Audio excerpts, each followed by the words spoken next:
Bismillahirrahmanirrahim. Assalamualaikum warahmatullahi wabarakatuh. Alhamdulillahi malikil haqqil mubin. Ashhadu an la ilaha illallah la syarikalah qawiyul matin. Wa asyhadu anna Muhammadan abduhu wa rasuluhu sayyidul wa'dul amin. Allahumma fassalli wa sallim wa barik ala sayyidina Muhammadin wa ala alihi wa sahbihi wa man tabi'ahum bi ihsani ila yaumidin, amma ba'du. Puja dan puji syukur senantiasa kita panjatkan kehadirat Allah Subhanahu wa taala atas berbagai macam limpahan taufik dan juga anugerahnya yang amat dan teramat kita rasakan. Di antaranya adalah pada kesempatan pagi ini sebagaimana biasa kita hadir dalam rangka menuntut ilmu. Dikatakan bahwasanya keutamaan menuntut ilmu itu bahwa seseorang itu ada 4. Pertama, dia sudah melaksanakan sholat yang wajib. Tentunya sudah sholat subuh tadi ya. Iya, udah sholat subuh, syukur-syukur berjamaah. Kemudian yang keduanya adalah duduk. Nah, kita duduk nih kan, duduk. Kemudian setelah duduk, yang ketiganya mendengarkan. Apakah itu Al-Quran yang disampaikan atau hadis ataupun pasal-pasal, khususnya pada kesempatan pagi ini kita mengupas tentang fikih. Ini yang ketiga. Kemudian dia berusaha untuk mengamalkannya. Berusaha artinya sebisa kita untuk mengamalkan apa yang kita dengar. Yang keempatnya nih, maka dengan begitu kata Rasul, orang tersebut mendapatkan keutamaan 6. Ini sebelum taklim saya buka, selalu saya berikan wejangan, selalu saya berikan arahan, selalu saya berikan motivasi. Allah berikan keutamaan 6. Tuh, tadi itu kita setelah duduk, setelah kita melaksanakan salat wajib tadi, salat subuh, duduk yang kedua, ketiga mendengarkan Al-Quran atau hadis ataupun materi pelajaran nanti akan disampaikan. Kemudian juga yang keempatnya kita berusaha mengamalkannya. Maka keutamaannya, manfaatnya ada 6. Pertama, katanya orang tersebut mendapatkan rezeki yang halal, yang berkah, yang banyak. Karena memang Allah berjanji terhadap bumi bahwasanya siapa orang yang tidak mau usaha maka tidak akan diberi, kecuali orang yang nuntut ilmu. Orang nuntut ilmu 2. Kalau dia berusaha dibeli, dia apalagi dia menuntut ilmu juga dijamin rezekinya. Tadi dijamin rezekinya yang halal, yang berkah. Yang kedua, nanti akan mendapatkan rahmat kubur. Di kubur ini hanya 2. Ada rahmat, ada ajab. Udah itu aja. Ini orang yang kedua, keutamaan tadi itu dulu tadi. Ketiga nanti mendapat catatan di tangan kanan, beruntung. Karena orang ada yang di tangan kiri rugi, ada yang di belakang. Sampai di rogoh dia punya jantung nembus nih. Nih yang ketiga. Nah, ini akan mendapat catatan di tangan kanan. Yang keempat, nanti dikumpulkan bersama para nabi. Kan enak, kumpulkan para nabi. Kita luar biasa kedudukan dikumpulkan para nabi nanti di padang mahsyar. Yang kelimanya, orang yang duduk tadi itu 4 tadi. Yang kelima yang jembat di sirat seperti kilat yang menyampar. Kilat ini luar biasa sirat ini. Sirat ini katanya di dalam kitab Kusful Ghaibiyah itu katanya lebih kecil daripada rambut, lebih tajam daripada pedang, lebih gelap daripada malam. Nah, ini kalau kita nggak bawa amal di sini, nanti orang yang duduk ini bawa amal tadi itu. Yang keenam, nanti akan dibikinkan istana di dalam surga. Ini Nabi janjikan seperti itu. Bukan hanya itu. Nabi katakan, man jaro aliman faka'annama jaroni. Barang siapa berkunjung pada orang alim, artinya berkunjung di majelis ilmi, itu sama dengan seolah-olah dia berkunjung kepadaku. Man sopaha aliman faka'annama sopahani. Barang siapa berjabat tangan dengan orang alim dimanapun majelis taklim, bukan hanya di sini, seolah-olah dia berjabat tangan dengan aku. Man jalasa amil aliman faka'annama jalasani. Barang siapa duduk dengan orang alim, jangan kita kalau ngaji duduk ya, dengan di mana saja pengajian dia duduk, maka seolah-olah dia duduk bersama dengan aku. Man jalasa fid dunya, man jalasa liman fid dunya ajlasallahu yaumal qiyamati bil ma'i fil jannah. Bi qiyamati bil ma'i fil jannah. Barang siapa duduk dengan orang alim di dalam dunia, maka nanti Allah akan dudukkan bersamaku di hari kiamat di dalam surga. Kan begitu, ini luar biasa. Dan di kemarin saya kupas pada Sabtu yang lalu bahwa musibah besar adalah orang ketinggalan majlis taklim atau majlis zikir. Ini salawat sering salam tak lupa kita sanjungkan kepada junjungan kita, baginda kita Nabi besar Muhammad sallallahu alaihi wasallam. Ini direkam nih ya. Langsung saja. Ini sebagai penghantar selalu, sebagai motivasi biar kita agar istiqomah, biar kita nggak bosan di dalam belajar, biar lebih semangat. Sekarang surutun takbiratul ihram. Sitatun. Bermula syarat takbiratul ihram itu 6. Jadi ada syaratnya nih. Takbiratul ihram itu ada 6. Bahwa yang namanya takbir itu kita tahu ada takbir taktul ihram 1. Ada takbir muqayyad. Apa takbir muqayyad nanti nih Idul Adha. Takbir muqayyad kita perlu tahu takbir dulu nih. Takbir itu ada 5, ada takbir muqayyad. Takbir muqayyad itu adalah takbir di tanggal 9 sedang wukuf di padang Arafah. Kemudian di tanggal 10, 11, 12, 13 hari-hari tasik. Jadi 5 hari. Nih, dan 9 udah mulai takbir. Itu namanya takbir muqayyad. Yang ketiganya ada tadi takbiratul ihram, yang ketiganya adalah takbir mursal. Takbir mursal itu hari raya Idul Fitri. Cuma dimulai habis maghrib, setelah selesai Idul Fitri udah nggak ada lagi takbir. Tuh, takbir mursal namanya. Kemudian yang keempatnya adalah takbir perpindahan, yaitu takbir perpindahan habis sholat tuh. Ya takbir perpindahan habis sholat, takbirnya muqayyad namanya. Namanya takbir, ya tadi itu. Intikal maaf tadi. Takbir muqayyad Idul Fitri ya. Kemudian yang kelima adalah takbir jihad. Nah ini takbir ada 5, kita perlu ketahui. Ini takbir nih. Ihram. Nah di sini syaratnya ada 6. Aku tambah takbir dulu kita kupas. Syaratnya 6. Asyara 16, bukan 16. Banyak banget nih. Jadi saya ulangi, surutun takbiratul ikhrami sitatun asyara. Bermula segala syarat takbiratul ihram itu 16. Tuh. Anta qata'a halakatun qiyami. Pertama bahwa jatuhnya takbiratul ihram itu pada ketika berdiri. Nah, jatuhnya ketika berdiri. Jadi kalau duduk dia belum, jatuhnya ketika berdiri. Ketika berdiri itu karena kan dikatakan bahwa rukun salat itu adanya namanya rukun qauli. Rukun fi'li. Rukun fi'li adalah perbuatan termasuk berdiri nih. Jadi jatuhnya ketika berdiri takbiratul ihram itu begitu dia niat misalkan usali fardhu zuhri 4 rakaatin ma'muman atau imam fardu lillahi taala Allah. Ini juga jatuhnya nih. Ketika berdiri udah berdiri. Bagaimana posisinya dia itu takbiratul ihram, posisinya nih yang lebih afdal. Nih masih di sini. Jadi bar itu dari bawah. Jadi Allah panjangkan 1 alif 2 harkat. Jadi 1 alif 2 harkat begini nih, Allahu Akbar. Bar itu lebih bagusnya adalah udah di bawah. Syaratnya nih.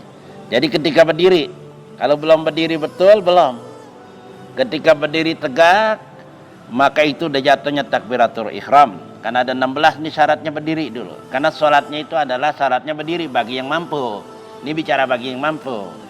Maka sholat wajib itu wajibnya berdiri. Nih, kalau nggak mampu ya lain lagi tuh mah. Iya, itu bukan kita bicarakan bagi yang nggak mampu. Ini syaratnya sholat itu berdiri pertama, takbiratul ihram berdiri. Fil fardi antakunu fil arsi bi ayatin. Pada fardu, pada sholat fardu. Kalau sholat sunat, memang sunatnya duduk. Tapi lain lagi ganjarannya.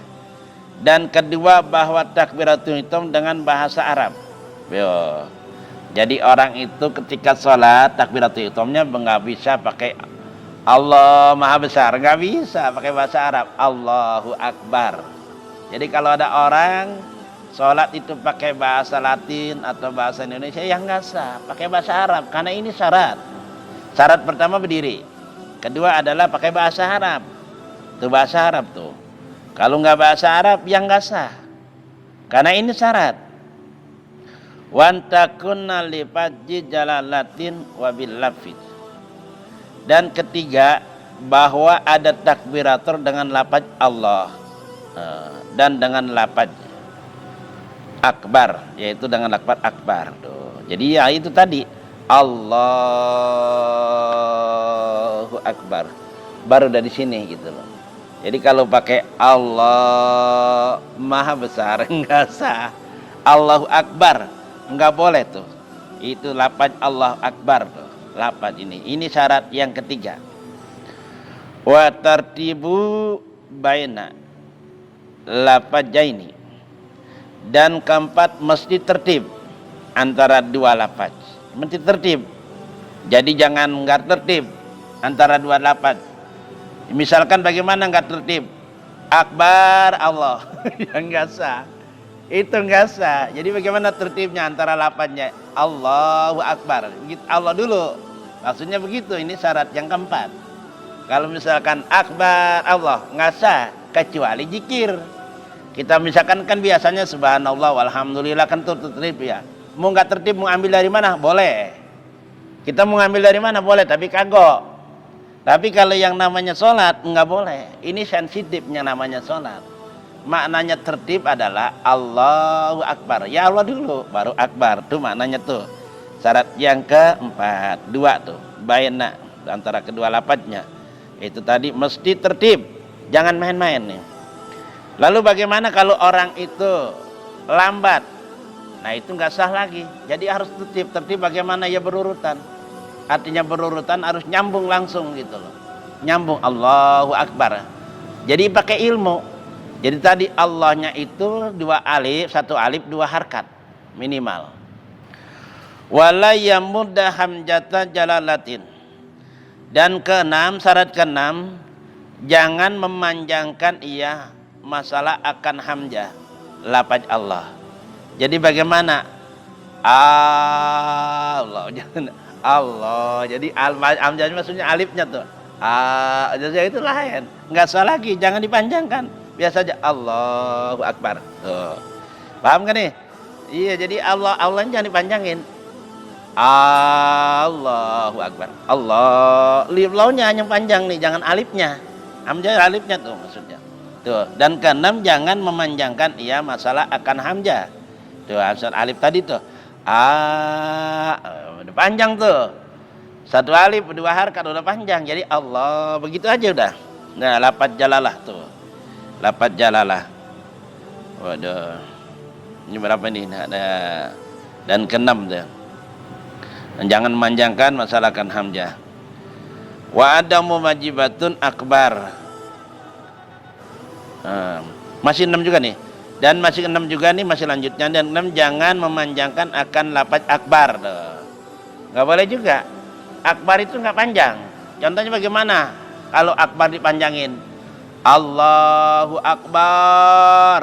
Nggak boleh, jadi Allahu akbar. Gitu aja udah. Bar gitu.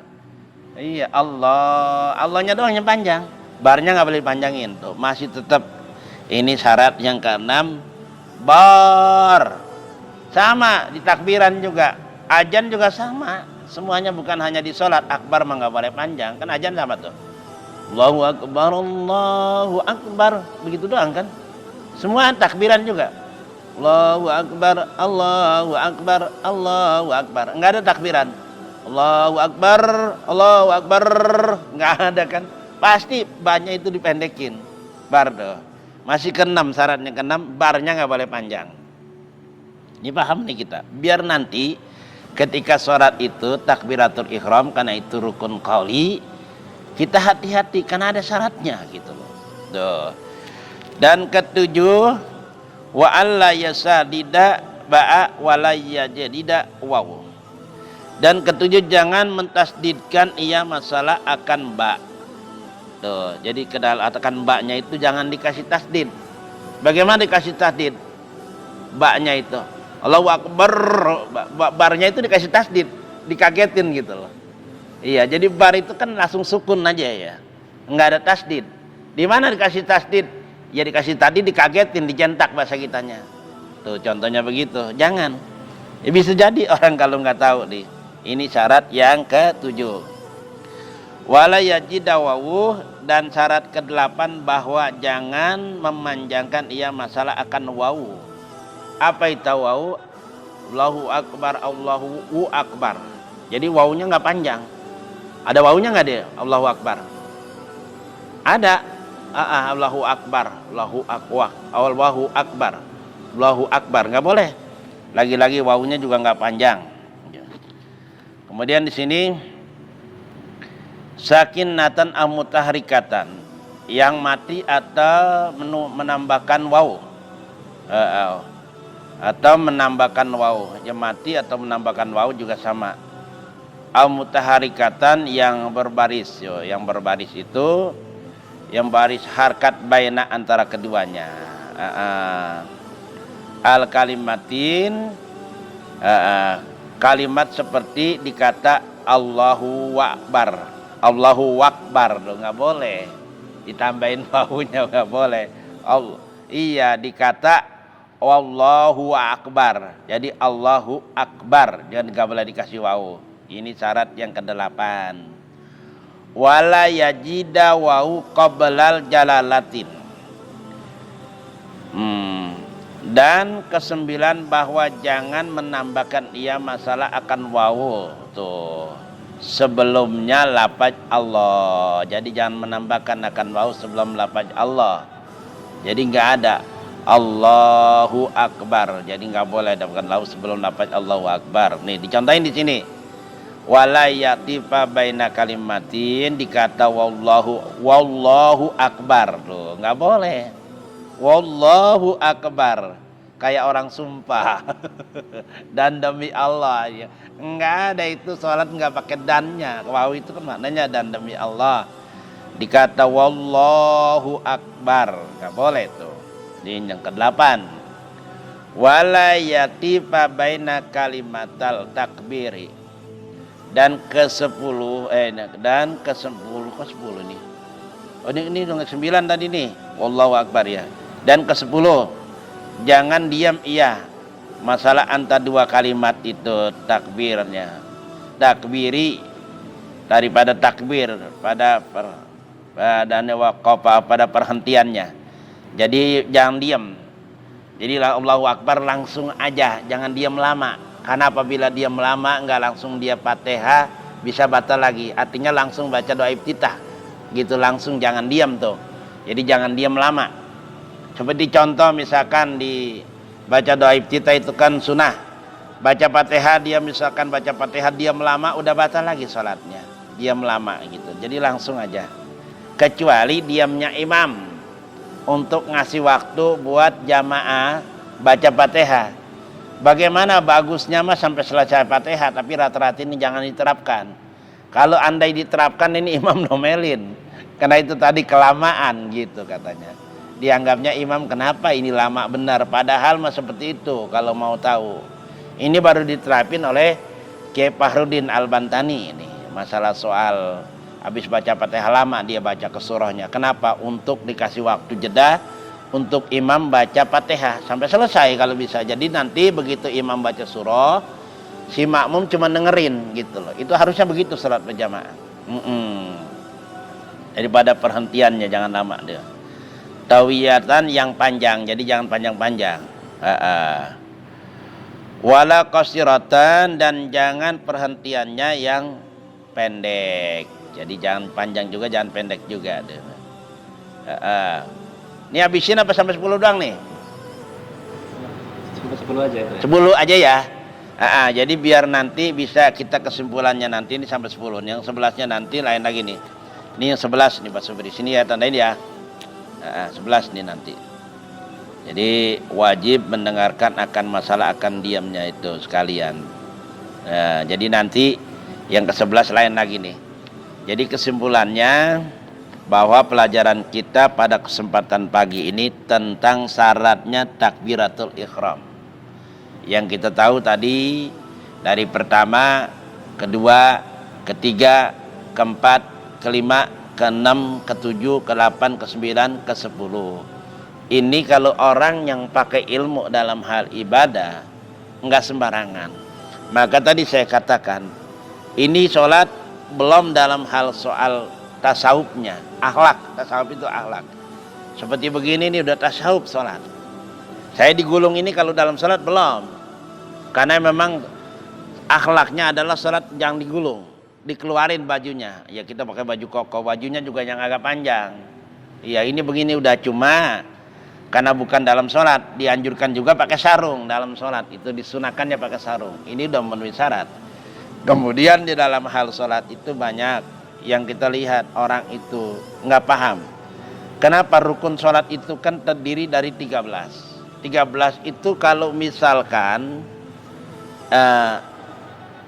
yang namanya itu apa itu diamnya itu kategori dia itu jadi satu. Jadi 13. Apa itu tumaninahnya itu? Di antaranya tumaninahnya digabung jadi 13. Kalau tumaninahnya terpisah itu jadi berapa? Jadi 17. Apa itu 13? Rukun qalbi. Rukun qalbi itu niatnya. Kemudian rukun qauli. Rukun qauli itu 5. Seperti takbiratul ihram itu rukun qauli. Keduanya adalah Fatihah. Ketiga baca selawat. Keempatnya tahiyat. Kelimanya salam. Nah ini yang 5 ini wajib bersuara. Jadi kalau ada orang sholat nggak ada suaranya, nggak ada bisik-bisik dia kusuk-kusuk kayak dukun, itu nggak sah. Karena ini rukun qauli, termasuk takbiratul ihram rukun qauli. Maka rukun qauli itu ada 5, yaitu takbiratul ihram, baca Fatihah, baca selawat, baca tahiyat, salam, wajib bersuara. Dan itu wajib pakai tasdid. Tuh di sini jelaskan. Kemudian juga ya rukun fi'li kita sudah tahu perbuatan itu. Rukun fi'li perbuatan seperti contoh berdiri tadi tuh kalau mampu ya kan. Kemudian juga itidal, kemudian juga ruku, kemudian juga sujud, duduk antara dua sujud, itu ada 7. Kemudian rukun maknawinya itu adalah bagaimana tertibnya di dalam sholat. Tadi tuh tertib di dalam kita, misalkan itu takbiratul ihram, bagaimana tertibnya? Ya Allah dulu, jangan barnya dulu. Itu tertib namanya. Maka dengan begitu kita kalau udah tahu ilmunya, di dalam sholat itu kita pelan-pelan dan wajib bersuara Allah. Ini olayan nama orang berilmu nih. Jadi kalau ada orang langsung begini, aduh nggak ngerti dari mana tuh belajarnya. Karena ini syarat. Kalau syarat itu gak memenuhi syarat yang nggak sah. Nih, banyak yang terjadi begitu. Iya banyak yang terjadi, khususnya itu tadi banyak saudara-saudara kita yang beda aliran sama kita. Banyak seperti itu ya kan, kita lihat iya beda. Begini sholat, bagaimana tempatnya niat, nggak ada itu loh. Allahnya bagaimana takbiratul ihramnya.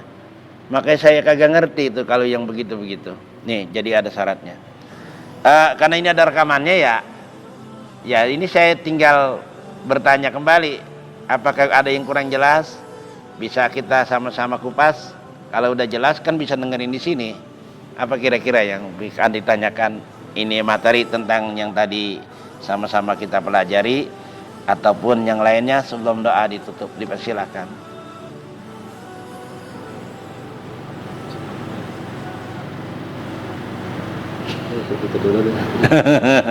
Berkenaan Idul Adha, berkenaan tentang bulan Dzulqa'dah, yang orang-orang bilang ini adalah bulan apit, bulan kejepit, padahal bulan yang dihormatin. Ini saya kupas kembali bahwa bulan yang Allah hormatin itu ada 4. Pertama adalah bulan Dzulqa'dah, kedua bulan Dzulhijjah, ketiga bulan Rajab, keempat adalah bulan Muharram. Nah ini yang orang-orang ini anggapnya bulan apit, ini bulan kejepit, astagfirullahaladzim, padahal bulan yang Allah hormatin. Sampai-sampai orang mengadakan kegiatan-kegiatan yang namanya sifatnya pesta perkawinan itu di bulan apit pada ditunda. Kenapa? Karena nggak paham. Kenapa? Karena nggak ngaji. Kenapa? Karena dia katanya, dia ngelihat judulnya, padahal kata yang salah. Ajaran nenek moyang kita ataupun orang tua kita, nenek kita, kalau yang salah jangan diikutin. Duh. Makanya bagaimana ini bulan yang Allah muliakan, mulia sekali kalau kita mengadakan apa saja di bulan ini. Ini bulan mulia. Sama dengan bulan Rajab. sama dengan bulan Zulhijjah, sama dengan bulan Muharram. Sampai yang namanya Nabi itu suatu hari di bulan Zulhijjah, apa dalam satu riwayat itu di bulan Zulhijjah. Nah, di bulan Zulhijjah itu orang puasa. Dari awal Zulhijjah dia puasa. Itu padahal seorang penyanyi biduan, tapi heran di bulan Zulhijjah dari awal dia puasa. Sampai itu kedengaran nama Nabi. Ditanya sama itu orang, coba katanya engkau utus nih orang, saya ingin ngobrol sama ini orang anak muda tadi kerjaannya penyanyi, kok kalau bulan Zulhijjah, nanti bulan Zulhijjah dikit lagi nih, dia itu puasa dari awal sampai tanggal 9. Dia puasa. Apa akhirnya Nabi panggil, engkau puasa? Ya, kenapa? Ini adalah hari-hari syiar Islam. Dia bilang begitu jawabannya. Perlu engkau ketahui katanya, engkau puasa sehari di bulan Zulhijjah nanti katanya, sama dengan engkau memerdekakan budak katanya, 100 budak. Waduh, sama dengan engkau sedekah daripada kuda perang, 100 ekor kuda perang. Tuh, di 1 Zulhijjah sampai tanggal 8. Kemudian di tanggal 9-nya lebih gede lagi, sama dengan engkau membedakan budak katanya. Di tanggal 8-nya sama engkau membedakan budak katanya 1000. Bebaskan budak, sama engkau sedekah daripada kuda perang 1000. Di tanggal 9-nya 2000. Tuh. Inilah hari-hari syiar Islam kata dia, itu anak muda padahal biduan. Apa itu? Kita terangkan juga seperti itu. Ini dikit lagi. Pokoknya antara bulan Zulqa'dah berurutan dengan bulan Zulhijjah, berurutan dengan bulan Muharram nanti. Iya, bulan Muharram. Ini bulan-bulan yang Allah sangat muliakan. Kata orang Jawa, bukan hanya orang Jawa, orang Betawi juga sama. Kalau bulan Zulqa'dah atau bulan Apit, orang sebutnya bulan Apit, bulan kejepit. Ini rata-rata orang yang memang harus kita lurusin. Ini kita udah ngaji, lurusin. Harus kita dakwah sama dia. Amal ma'ruf nahi munkar sama dia. Amal ma'ruf, sampaikan yang benar. Iya, ini salah, gitu aja bilang. Ini salah, gitu aja. Ini justru bulan yang Allah hormatin, bulan yang Allah muliakan. Tuh, bulan yang Allah muliakan 4. Kalau hari yang Allah muliakan ada 5, ada 4 juga, maaf. Hari Jumat. Kemudian adalah yang kedua adalah hari Jumat adalah hari Arafah. Yang ketiga hari Nahar. Yang keempat adalah hari apa itu? Idul Fitri yang dimuliakan tuh hari. Iya, Idul Fitri yang Allah muliakan tuh hari. Jadi pertama hari Jumat tuh Allah muliakan, kedua adalah tanggal 9 hari Arafah. Kemudian tanggal 10 hari Nahar, hari penyembelihan hewan. Dan hari raya Idul Fitri yang Allah muliakan itu hari, begitu pula bulan gitu. Jadi nggak ada yang ditanyain nih. Karena tinggal ini, jadi tinggal praktekin bahwa yang namanya takbiratul ihram itu syaratnya ada 10, ada 16, masih tadi tinggal 6 lagi. Baru hati-hati, jangan sampai ada panjang di baknya, jangan sampai di alifnya panjang segala macam, artinya di hamzanya gitu. Jadi jangan sampai seperti itu, dan kita harus pelan-pelan gitu. Jadi sunahnya juga begini, Allahu Akbar udah di sini. Iya, jadi 1 alif 2 harkat ketika takbiratul ihram. Begitu bedain, dan wajib bersuara karena jatuhnya adalah rukun qauli yang namanya takbiratul ihram.